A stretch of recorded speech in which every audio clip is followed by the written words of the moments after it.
भारतीय आंतरविद्यापीठ कॅनॉइंग व कयाकिंग स्पर्धा, अमृतसरच्या गुरु नानक देव विद्यापीठाचे निर्विवाद वर्चस्व।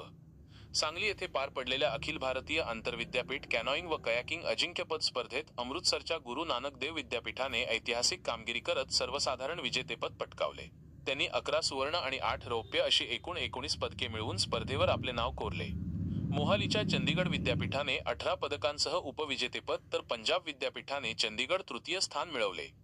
सांगलीतील रॉयल कृष्णा बोट क्लब येथे खासदार विशाल पाटील यांच्या उपस्थितीत या स्पर्धेचा पारितोषिक वितरण समारंभ उत्साहात पार पडला। यजमान शिवाजी विद्यापीठाने अखेरच्या दिवशी चमकदार कामगिरी करत 2 पदके जिंकली।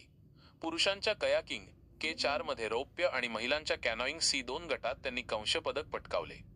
पुण्याच्या सावित्रीबाई फुले विद्यापीठाने 6 पदकांसह 5वे स्थान मिळवले, तर भरती अभिमत विद्यापीठाने 3 पदके जिंकली।